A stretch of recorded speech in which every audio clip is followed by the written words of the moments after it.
So, first of all, I want to ask you about Hardwire, the album. I know you didn't take a major part in the composition of the songs, but you were focused on the solos. Is that entirely true, or you Yeah, have... that's entirely true. I mean, because I really didn't have much to contribute on the songwriting part of things. It actually freed me up to just concentrate more on just trying to get my chops up, so that when I arrived in the studio at any certain time, I was able to play to the best of my abilities. All right. And I know you lost a phone with a lot of ideas. Is that true? How did that happen? What are the odds? Yeah, it happened, and it's a bummer. So maybe there's someone in some place with your riffs and he's playing it right now. Nah, I doubt it. All right. Now, Metallica is a living legend of metal. Give your support to a lot of bands, like young bands like Avenged Sevenfold or Baby Metal even. What do you think about Baby Metal? I think they are really cool. I don't know. Well, I mean, what they're doing is entertaining. Yeah. And so, I mean, at the end of the day, when you see someone up on stage, at the end of the day, you kind of, well, for me, I asked myself, how entertained was I? Yeah. Was that a truly entertaining experience or what? And, Baby Metal, they're an entertaining experience. Yeah, okay. A really good one. Yeah. So about these young bands, do you feel like a responsibility, like giving support to them? I mean, to keep the legacy of metal? Yeah, I mean, it's like when Metallica was up and coming. I mean, we relied on a lot of bands to help us out. I mean, probably the person, the one individual who helped us out the most in the '80s in that regard was Ozzy. I mean, when we got the Ozzy tour, that was tremendous.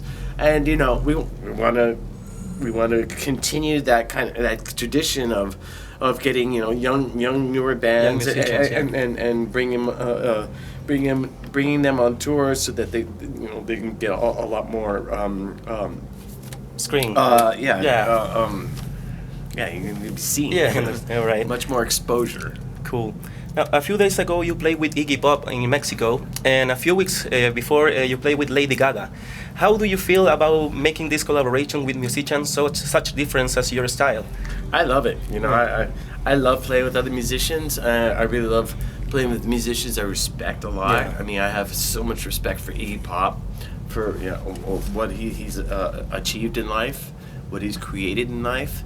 And for me to be on stage with him and jam with him on TVI was mind-blowing for me, because, of course, I've always wanted to play with all my musical heroes, but when it actually happens, it's pretty cool. Playing with Lady Gaga was cool too. She's very, very professional. She's very talented, yeah. Very professional. She's a really well-rounded musician. And we were kind of impressed on how serious she was and how professional she was. I mean, she really, really is great to work with.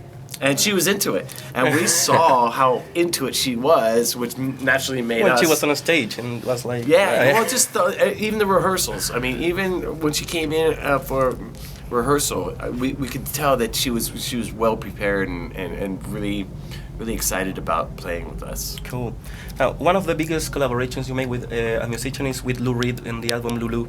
Yes. At the time, it was a really controversial album. A lot of people didn't get it. So, how do you feel now when you listen to it? Do you feel it was people didn't get it, or maybe it was something that you couldn't get along well, or what do you think about that? I think it's one of the best things we've ever done. Oh. I mean, you can kind of call it a Metallica album, but it's not really a Metallica album. And I think that's part of the reason why it's so misunderstood. Yeah. Is people were thinking it was going to be an album of heavy metal songs, Lou Reed, but no, it was a collaboration. It was our two musical entities coming together to build something fresh and new and unique. No, it was really unique, and the fact that it turned out so unique was, I think, a huge success, and I love it. I think, I still listen to it. I miss Lou. It's a shame that he's not with us anymore. But I mean, just in retrospect, I mean, that's one of the most important albums I think I've been a part of Cool. in my life. So, that's how I feel about it.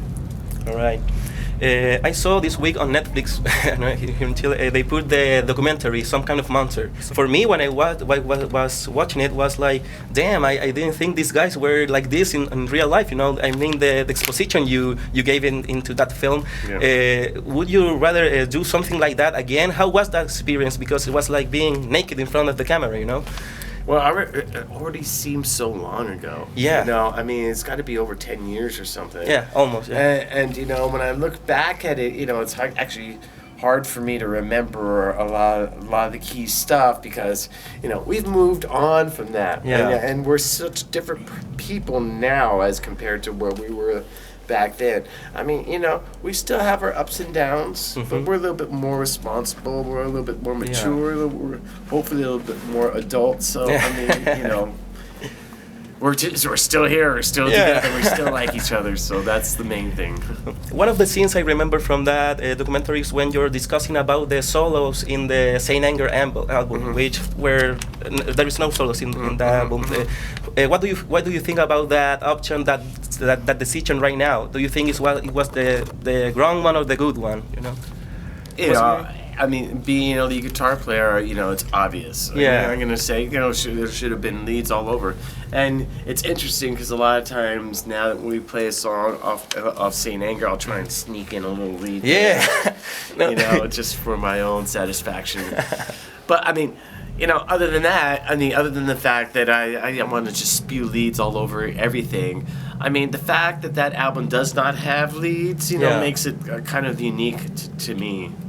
And, it's a really interesting album. I think the songs are really, really strong on it. All right. Lars said in an interview that in a few years more you will not be able to play some of the songs of the band. Do you think that it's true? It's like a date for Metallica to stop? Do you think that? No? No. I mean, I can only speak for myself personally, Yeah. I'm in really good health. I'm in really good shape. Yeah. I have an athleticism to myself that I maintain and make sure that I never really let myself go. And because of that, I feel good. I feel healthy about myself. I know how to maintain my body.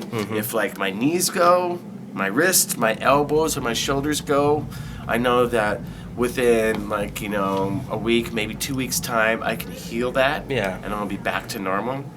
And that gives me a certain sort of confidence going into the future that if anything happens to me physically, over the course of time, I know that I can heal myself. Yeah. So I'm not so concerned about not being able to do certain things as I am concerned about being able to do more things when I'm older. I want to do more things when I'm older. I don't want to just start checking off a list of things I can't do because that's that reductionism of the self. I don't believe in. Yeah. I believe in growing and prospering and spreading goodwill. Yeah, everywhere. I saw the streaming yesterday from Argentina, and you were having a blast in there. So I always have a blast. I always have a blast. Cool. Now, you made this festival called Orion Plus More. Then you stopped doing it because it was too expensive. But you also have this Big Four show, and we have never had something like that in Chile. Is there any chance to see the Big Four in Chile? It's actually a good point. I mean, we never really brought it anywhere else, but to the States. I mean, did we? Yeah, we played a couple shows in Europe too. Yeah. But who knows? Yeah. I mean, the whole problem with the whole Big Four concept is, we still, the bands still need to be able to play, and sort of like working sort of in working mode, and out of the four bands, I think the only bands who are touring right now are us and Slayer. I think Slayer's going to play in May. I don't think Megadeth's on tour. I think Anthrax is only playing shows here and there. I mean, it's it's also a scheduling thing as much as anything else. So I don't know. We'll see. I don't ever want to close the lid on the big four shows because it's really important. You know, it's really important that we all get together and kind of acknowledge each other, and you know, that sense of community between the four of us seems to reinforce the bigger metal community as a whole. And you know, it's just it from what I can gather, you know, whenever Big Four show, whenever we played those Big Four shows, I could just feel, you know, the enthusiasm throughout the metal community. Yeah. Of, you know, just how great it is, and you know, it seemed like it made people just appreciate heavy metal all that much more.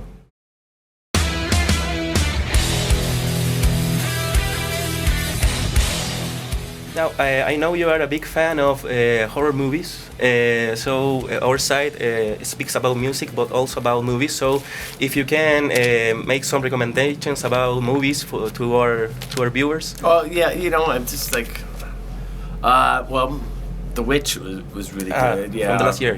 Yeah, I really enjoyed that. You know, I see so many movies all the time. Like, so many movies go through my brain. It's hard to remember which ones I really liked and which ones I really didn't like. But let's see. Yeah, The Witch was great. There's another good one called Lights Out. That has some really great effects to it. All right. Yeah, the special effects are pretty cool. And let's see, what's another one?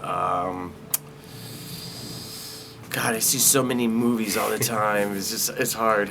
A classic one. A classic one. Your favorite? You know, well, I was just talking to someone about a movie called Fade to Black. All right.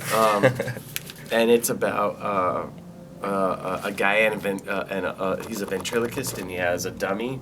All right. Yeah, and the dummy all of a sudden, you know, starts speaking to him. All right.